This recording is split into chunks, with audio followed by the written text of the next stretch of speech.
மனம் என்ற பேருதவியை கொண்டு நாம் நம்முடைய வாழ்க்கையில் ஒவ்வொரு மூச்சிலும் வாழ்ந்து கொண்டிருக்கின்றோம். அந்த மனதில் இருக்கக்கூடிய ஒவ்வொரு எண்ணமும் நம்மில் அது தானாக உருவாகின்றது. அதற்கு முன்பாக இந்த மனம் என்ன என்பதை நாம் அறிபவர்களாக இல்லை. மனதில் இருக்கக்கூடிய எண்ணம் அது என்ன என்பதையும் நாம் அறிவதற்கு முன்பாகவே அந்த மனதில் இருக்கக்கூடிய கட்டளையை ஏற்று விருப்பம் கொள்ள ஆரம்பிக்கின்றோம், இது வேண்டும் என்று. ஒவ்வொரு விஷயத்தையும் நாம் விரும்பும் பொழுது அந்த விருப்பம் மனதில் தோற்றுவிக்கப்படுகிறது. உயிர் மூச்சில் அந்த காற்றோடு இருக்கக்கூடிய செய்தியாக, காற்றுடன் இருக்கக்கூடிய செய்தி நம்முடைய உள்ளத்தில் உணர்வாக, உங்களுடைய தேவையாக உருவாக்கப்படுகின்றது. மனம் நம்முடைய வாழ்க்கையை துவக்குகின்றது ஒவ்வொரு நாளும். மனம் இல்லை என்றால் நம்முடைய வாழ்க்கை முடிந்துவிட்டது, உயிரோட்டம் நீக்கப்பட்டுவிட்டது. இனி அந்த மனதில் எனக்கான காரியங்கள் எதுவும் நிகழப்போவதில்லை. தூக்கம் ஒரு சான்று, இரவில் நிகழக்கூடிய தூக்கம் ஒரு சான்று. அந்த இரவின் பொழுதில் தூக்கத்தில் என்னை நான் இழக்கின்றேன். அந்த தூக்கத்தின் போது என் குழந்தைகளை நான் மறக்கின்றேன். என்னுடைய செல்வத்தை, அதுவரையில் எண்ணி எண்ணி சேகரித்து வைத்து கொண்டிருந்த செல்வத்தை நான் மறக்கிறேன். என் வீட்டையும் நான் துறக்கின்றேன். மனைவியும் மக்களும் என்னை விட்டு விலக வேண்டும். எனக்கு தனிமையும் வேண்டும், தூக்கமும் வேண்டும். இரவின் பொழுது ஒரு மாபெரும் அத்தாட்சி. எவற்றையெல்லாம் என்னுடைய வாழ்க்கை என்று எண்ணிக்கொண்டிருந்தேனோ, பகல் வேளைகளில் நான் விழித்திருக்கும் சமயம் அவ்வளவும் எனக்கு கூடாது, அதைவிட முக்கியம் எனக்கு தூக்கம் வேண்டும் என்று நாம் விரும்புகின்றோம். அந்த தூக்கம் வேண்டும் என்ற உணர்வை அமைத்தது இரவின் பொழுது நிகழக்கூடிய அந்த காற்றில் உள்ள செய்தி. காற்றில் என் மனதை இயக்கக்கூடிய உணர்வாக அந்த செய்தியானது என்னுடைய இருதயத்தில் அமைக்கப்பட்டு என்னுடைய தேவையாக அது மாற்றப்படுகிறது, அழகான தேவையாக. எனவே என்னுடைய இறைவன் என்ற ஒரு உணர்வு எனக்கு ஏற்படுகின்றது. இப்பொழுது யார் இதனை அமைப்பது என்று என்னுடைய உள்ளத்தில் நான் கேட்கும் பொழுது, என்னுடைய இறைவன், அந்த இறைவனுக்கு இன்னொரு பெயரும் இருக்கின்றது. எனக்கு மேலாக இருக்கக்கூடிய ஒரு மாபெரும் சக்தி என்னை இயக்குகிறது. என் மனதில் அந்த ஒரு எண்ணத்தை தோற்றுவிக்கிறது, விருப்பத்தை தோற்றுவிக்கின்றது. இது நிகழ்ந்தே தீர வேண்டும் என்ற அந்த விருப்பம். மறுநாள் நான் என்ன செய்ய வேண்டும் என்பதையும் அது அறிவிக்கின்றது. அதாவது உங்களுடைய தேவைகள் என்ன என்ன என்று அறிவிக்கின்றது. உங்களுடைய தேவைகள் என்ன என்று கேட்கும் பொழுது, என் உயிர் வாழ்க்கை என்னுடைய தேவை. இதற்கு மேலாக உங்களுடைய மனதில் அறிவிக்கப்படக்கூடியது எதுவும் இல்லை. உயிர் வாழ்க்கை என்னுடைய தேவை என்பதை உங்களுடைய உள்ளத்தில் மாபெரும் சக்தி எதை உங்களை படைத்ததோ, எந்த சக்தி உங்களை படைத்ததோ அது உங்களுடைய இருதயத்தில் உணர்வாக பேசுகின்றது. நீங்கள் உயிர் வாழ வேண்டும். இந்த உயிர் வாழ வேண்டும் என்ற இந்த எண்ணத்திற்கு நான் கற்பனை செய்கின்றேன் என்னுடைய அறிவை கொண்டு. அறிவு என்பது வீணான கற்பனை. பொருளாக பார்க்கின்றேன். என்னுடைய உயிர் வாழ்க்கையை உடல் வாழ்க்கையாக முதலில் நான் பார்க்கிறேன். உடல் வாழ்க்கை முக்கியம்.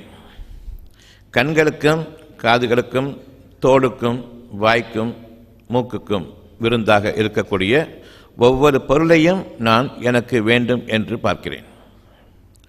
பார்க்கக்கூடிய பொருள்கள் அனைத்திலிருந்தும் என்னுடைய புறப்புலன்களுக்கு, உடல் உறுப்புகளுக்கு, உடல் வாழ்க்கைக்கு, உடல் ஸ்பரிசங்களுக்கு என்ன தேவையோ அவ்வளவையும் நான் என்னுடைய உயிர் வாழ்க்கையாக எண்ணி பார்த்து கொண்டிருக்கின்றேன். நம்முடைய வாழ்க்கை தடம் புரளுகிறது. கொடுக்கப்பட்ட வாக்கு ஒன்று, பார்த்து கொண்டிருக்கக்கூடிய என்னுடைய புறப்பார்வையினுடைய போக்கு வேறு பக்கம் இருக்கிறது. இந்த வாக்குக்கும் போக்குக்கும் இடையே நாம் பெரும்பாலும் புறக்கண்களின் போக்குகளில் நம்முடைய வாழ்க்கையை தீர்மானிக்க ஆரம்பிக்கின்றோம். என்னுடைய வாழ்நாள் முடியும் வரையிலும் இந்த என்னுடைய எண்ணங்கள் புறப்புலன்களின் அடிப்படையில் என்னுடைய வாழ்க்கையை அமைக்க வேண்டும் என்று தூண்டிக்கொண்டே இருக்கிறது. இந்த இரண்டு வகையான வாழ்க்கையில் உண்மையை சிந்தித்து உணரக்கூடிய மக்களுக்கு நிச்சயமாக அது எவ்விதமான வாழ்க்கை என்பது தெளிவாக்கப்பட்டிருக்கிறது. இன்னொரு எண்ணமும் புகுத்தப்படுகின்றது.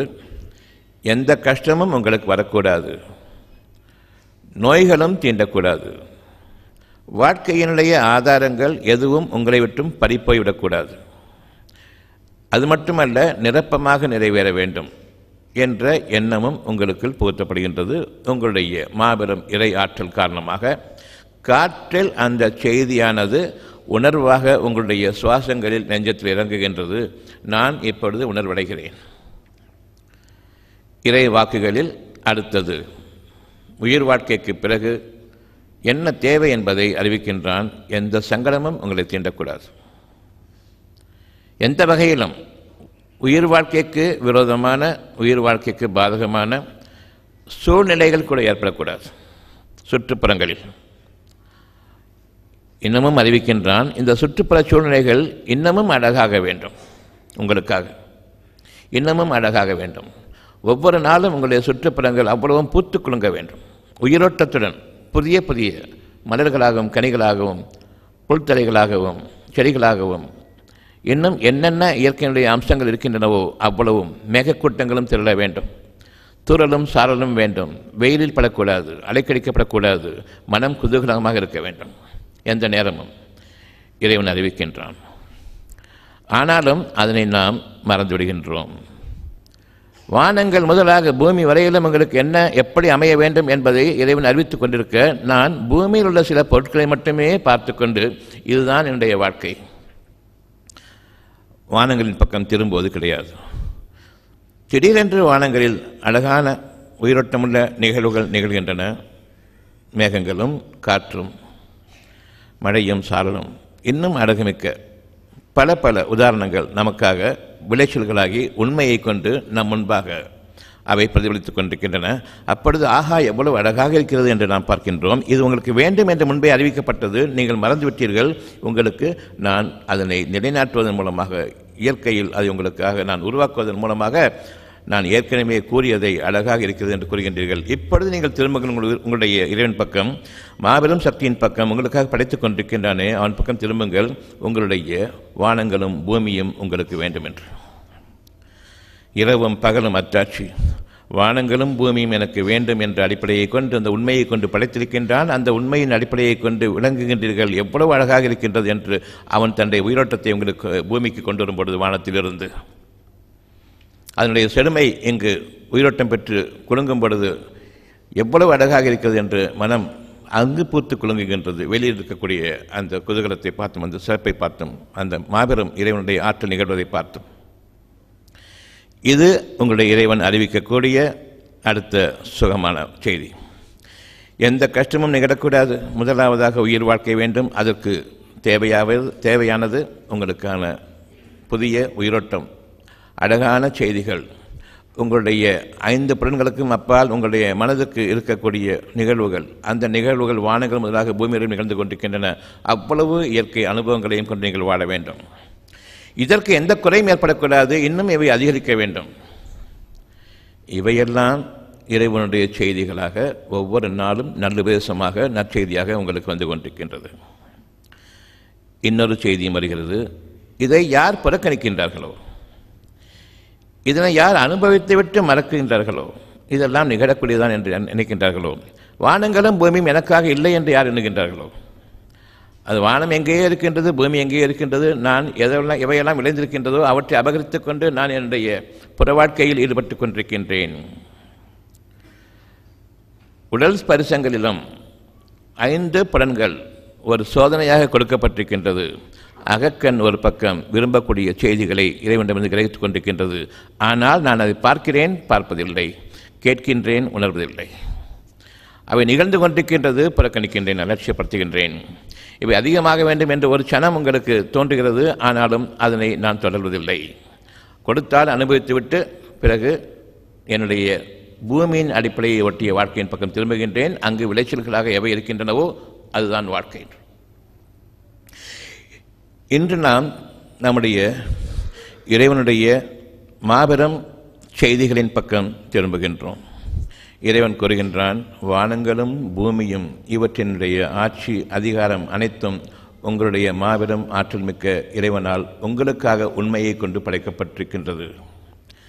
வானங்களும் பூமியும் உங்களுக்கு அடிமை. அவற்றை அவன் ஒருவனைத் தவிர நிகழ்த்தி கொண்டிருக்கவில்லை.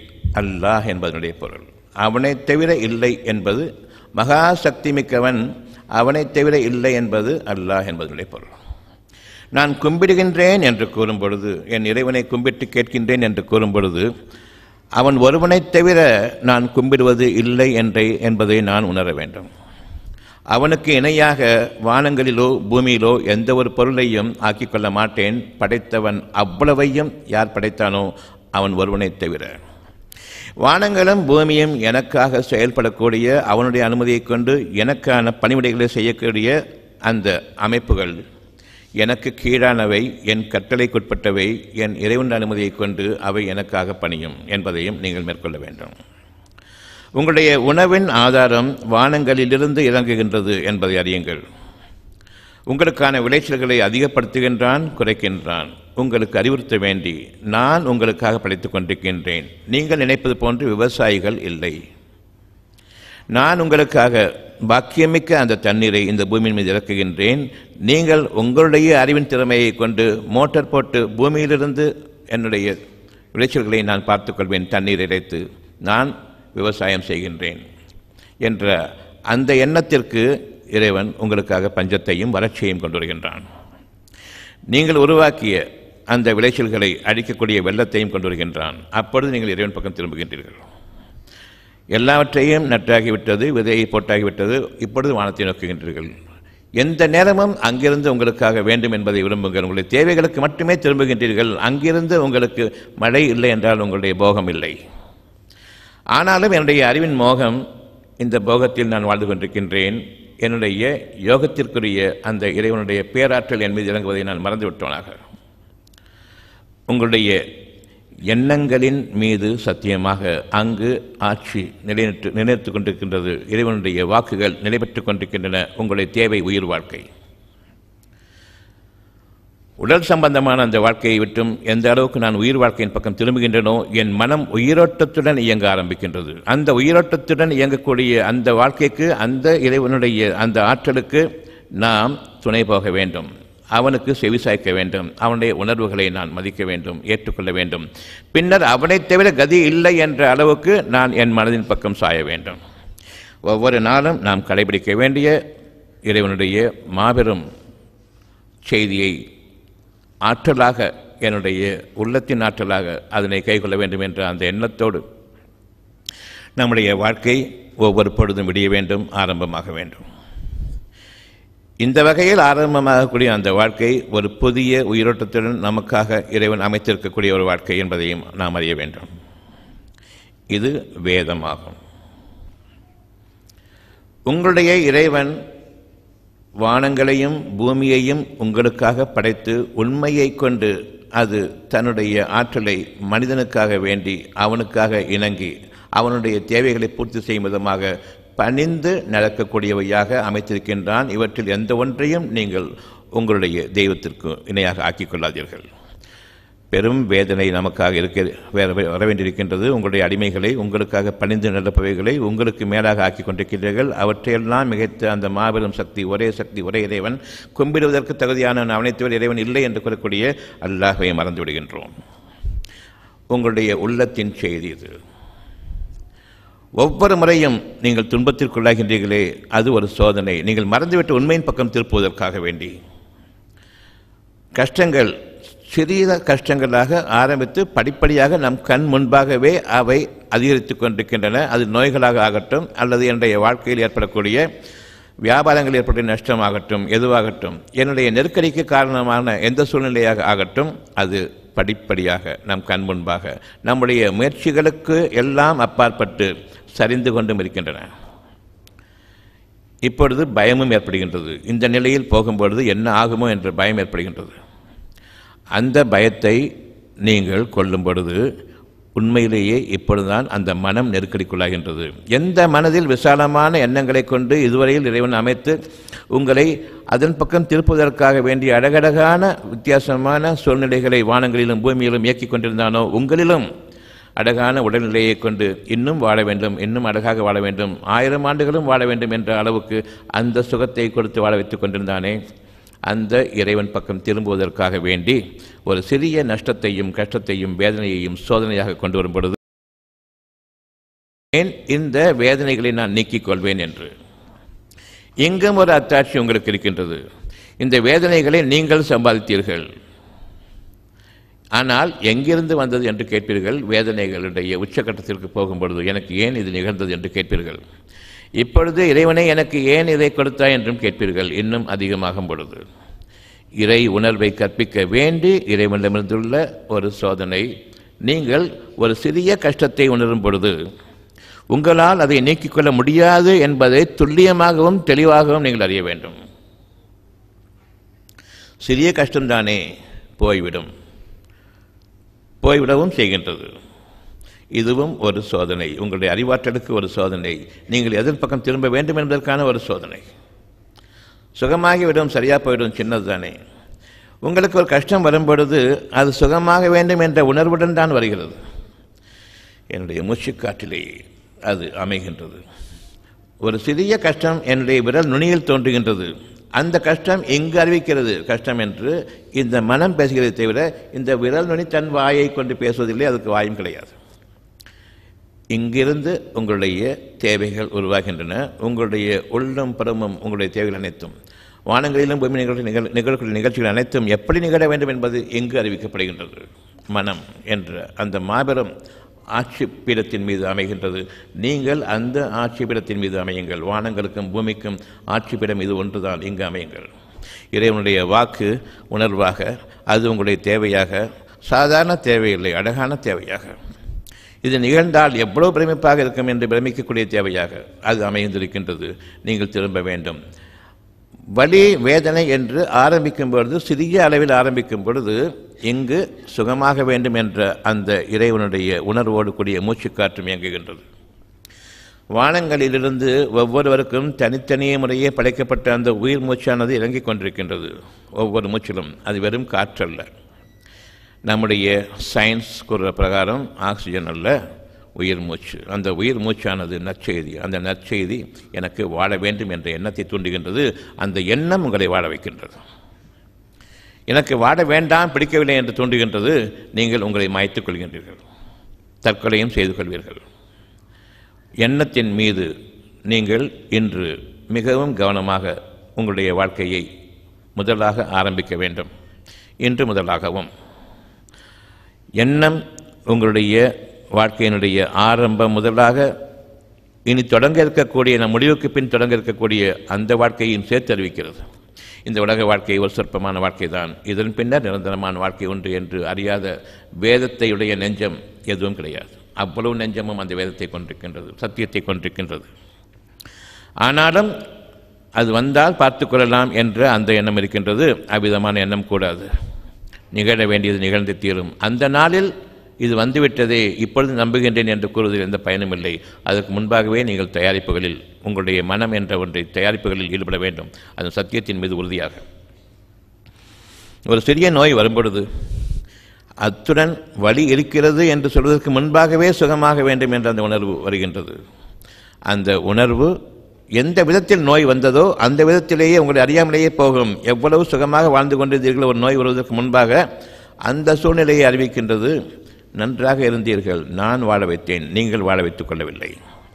இப்பொழுது இந்த துன்பம் வந்திருக்கின்றது, உங்களுக்கு எங்கிருந்து வந்தது என்று தெரியாது. இறைவன் ஒவ்வொரு பொருளின் மீது ஆற்றல் மிக்கவனாக இருக்கின்றான். வேதத்தை உடையவர்கள் ஒவ்வொருவரும் சொல்வதை புரிந்து கொண்டிருக்கின்றீர்கள். சரிதான் சரிதான் என்று மனம் தோன்றுகின்றது.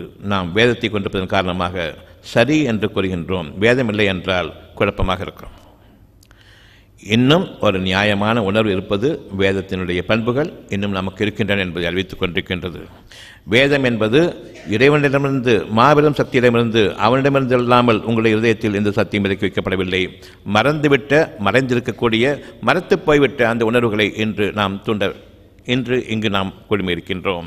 உங்களுடைய இறைவன் உங்களுக்கு நீங்கள் மறந்துவிட்ட உண்மைகளின் பக்கம் உங்களை திருப்பிக் கொண்டிருக்கின்றான். இருதயம்தான் உங்களுடைய வாழ்க்கை. அங்குதான் உங்களுடைய உணர்வுகள் காற்றின் சுவாசம் மூலமாக இருதயத்தை அடைந்து உங்களுடைய ஒவ்வொரு நாள் தேவைகளையும் அறிவித்துக் கொண்டிருக்கின்றது. உங்களுடைய அறிவு இதற்கு நேர்விரோதமானது. உங்களுடைய படிப்பறிவும் உங்களுடைய கல்வி அறிவும் மனதிற்கு இருக்கக்கூடிய அந்த மாபெரும் ஆற்றலை நீங்கள் நிராகரிக்கக்கூடிய அப்படிப்பட்ட ஒரு சூழ்நிலை ஏற்படுத்தி கொண்டிருக்கின்றது. பெருமையின் காரணமாக நான் வாழ்கின்றேன், கையும் காலும் வாயும் இருப்பதன் காரணமாக நான் வாழ்ந்து கொண்டிருக்கின்றேன் என்ற எண்ணத்தில் வாழ்ந்து கொண்டிருக்கின்றோம். அந்த கையையும் காலையும் இயக்குவதற்கு உங்களுடைய மனம் ஒரு தேவையை கொண்டு இயக்குகின்றது. அதன் பின்னர் கை கால்கள் இயங்குகின்றன. கை கால்களுக்கும் வாய்க்கும் முக்கியத்துவம் கொடுக்க வேண்டுமா, அதனை இயக்கக்கூடிய மனதிற்கு முக்கியத்துவம் கொடுக்க வேண்டுமா? எது முக்கியத்துவம் கொடுக்கப்பட வேண்டும் என்று அறியும் பொழுது வேதம் கூறுகின்றது, மனதிற்கு முக்கியத்துவம் கொடுங்கள். எது உங்களை இயக்குகின்றதோ அதற்கு முக்கியத்துவம் கொடுங்கள். அந்த மனதை நீங்கள் பார்க்க முடியுமா? பார்க்க முடியாது. உங்களை அறியாத ஒன்று உங்களை இயக்குகின்றது என்பதன் மீது நீங்கள் உங்களுடைய வாழ்க்கையை அமைக்க வேண்டும். அந்த சத்தியத்திற்கு கட்டுப்படுங்கள். பார்க்க முடியாத, நீங்கள் அறியாத ஒன்று சத்தியமாக என்னை இயக்கிக் கொண்டிருக்கின்றது, அது மட்டும்தான் என்னுடைய வாழ்க்கையினுடைய பிரதானம் என்று அந்த ஒன்று மட்டும் என்ற எண்ணத்திற்கு உங்களுடைய வாழ்க்கையை அமைத்துக் கொள்ளுங்கள். திரும்புங்கள், எண்ணத்தின் பக்கம் திரும்புங்கள். அந்த எண்ணம் ஒன்றுதான் உயிர் வாழ்க்கை. உயிர் வாழ்க்கைக்கு பிரதானம் மனம் சுகமாக இருக்க வேண்டும், மனம் அமைதியோடு இருக்க வேண்டும், மனம் அவ்வளவு நிம்மதியோடு இருக்க வேண்டும், மனம் சமாதானத்துடன் இருக்க வேண்டும், மனதிற்கு அழகழகான அனுபவங்களை அனுபவிக்க வேண்டும் என்ற அந்த சுகம் இருக்க வேண்டும், அந்த தேவை இருக்க வேண்டும். நாம் உயிர் வாழ்க்கைக்கு தகுதியானவர்கள். உலகத்தில் படைக்கப்பட்ட ஒவ்வொரு பொருளையும் நான் விரும்புகின்றேன், ஆசை கொள்கின்றேன். நிச்சயமாக இது வாழ்க்கைக்கு நேர்விரோதமானது. நீங்கள் அனுபவங்களில் வாழ்வதற்காக படைக்கப்பட்டிருக்கின்றீர்கள். ஒவ்வொரு மூச்சிலும் புதிய புதிய அனுபவங்களில் வாழ்வதற்காக படைக்கப்பட்டிருக்கின்றீர்கள். இருப்பதையெல்லாம் அனுபவித்து போவதற்காக நீங்கள் படைக்கப்படவில்லை. ஒரு காலம் அவ்வளவையும் அனுபவிக்க முடியாது. வானங்களிலிருந்து நீர் இறங்குகின்றன. உங்களுக்கு தேவையானது ஒரு கையளவு தண்ணீர் குளிப்பதற்கு, ஒரு பாத்திரம் தண்ணீர். அவ்வளவும் உங்கள் முன்பாக கடலுக்குள் செல்லும், உங்கள் முன்பாக அவை சாக்கடைகளுக்குள்ளும் செல்லும். உங்களுக்கு நீங்கள் பிடிக்கக்கூடிய அந்த தண்ணீர் உங்களுடைய வாழ்க்கைக்கு போதுமானது. அவ்வளவையும் அனுபவிக்க முடியாது.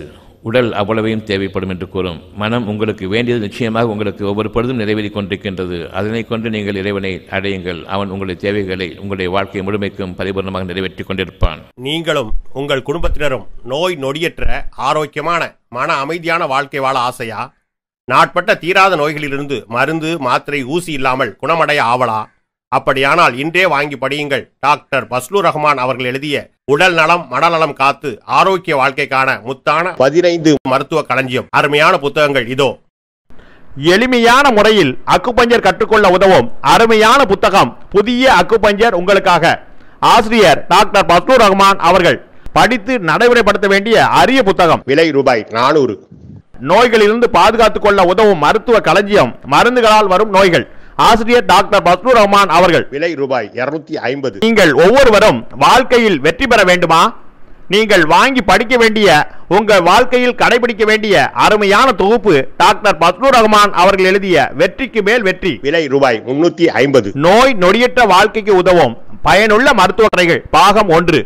ஆசிரியர் டாக்டர் பஸ்லூர் ரஹ்மான் அவர்கள். ரூபாய் 250. பெண்களே உங்களுக்காக, நிச்சயமாக ஆண்களுக்கும் எண்ணற்ற ஆண் பெண் இருபாலருக்கும் ஏற்படும் மருத்துவ கேள்விகளுக்கு விடை காண, மேலும் பெண் குழந்தைகள் பிறந்தது முதல் அவர்களுக்கு மனமாகி குழந்தைகள் பிறக்கும் வரை ஏற்படும் அனைத்து விதமான சந்தேகங்களுக்கு தீர்வு காண உதவும் மருத்துவ பொக்கிஷமான இப்புத்தகம் நீங்களும் படித்து உங்கள் வருங்கால சந்ததிகளுக்காக பாதுகாத்து வைக்க வேண்டிய மருத்துவ களஞ்சியம். பெண்களே உங்களுக்காக, நிச்சயமாக ஆண்களுக்கும். ஆசிரியர் டாக்டர் பஸ்லூர் ரஹ்மான் அவர்கள். விலை ரூபாய் 250. டாக்டர் பஸ்லூர் ரஹ்மான் அவர்கள் எழுதிய இறைவழியில் இனிய சுகப்பிரசவம். விலை ரூபாய் 400.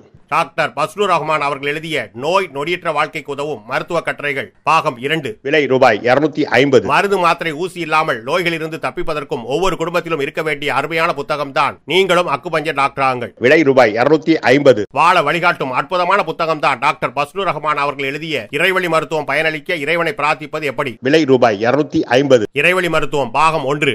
ஆசிரியர் டாக்டர் பஸ்லூர் ரஹ்மான் அவர்கள். விலை ரூபாய் 200. இறைவழி மருத்துவம் பாகம் 2. ஆசிரியர் டாக்டர் பஸ்லூர் ரஹ்மான் அவர்கள். விலை ரூபாய் 250. பிபி டயபெட்டிஸ் நோயாளிகளே உங்கள் நலனுக்காக. மேலும் டயபெட்டிஸ் பிபி பற்றி இன்னும் அறிந்து கொள்ள நமக்கும் நம் சந்ததிகளுக்கும் டயபெட்டிஸ் பிபி நோய் வராமல் காத்துக்கொள்ள உதவும் அற்புத நூல்தான் டாக்டர் பஸ்லூர் ரஹ்மான் அவர்கள் எழுதிய பிபி டயபெட்டிஸ் நோயாளிகளே உங்கள் நலனுக்காக. ஒவ்வொரு வீடுகளிலும் அவசியம் இருக்க வேண்டிய நூல்தான் பிபி டயபெட்டிஸ் நோயாளிகளே உங்கள் நலனுக்காக. விலை ரூபாய் 250. டாக்டர் பஸ்லூர் ரஹ்மான் அவர்கள் எழுதிய எப்படி கற்றோம். விலை ரூபாய் 350. மேற்கண்ட 15 புத்தகங்களை வாங்க தொடர்பு கொள்ளுங்கள். Health time publication, Chennai. Cell number 9840498898 மற்றும் 87784477788.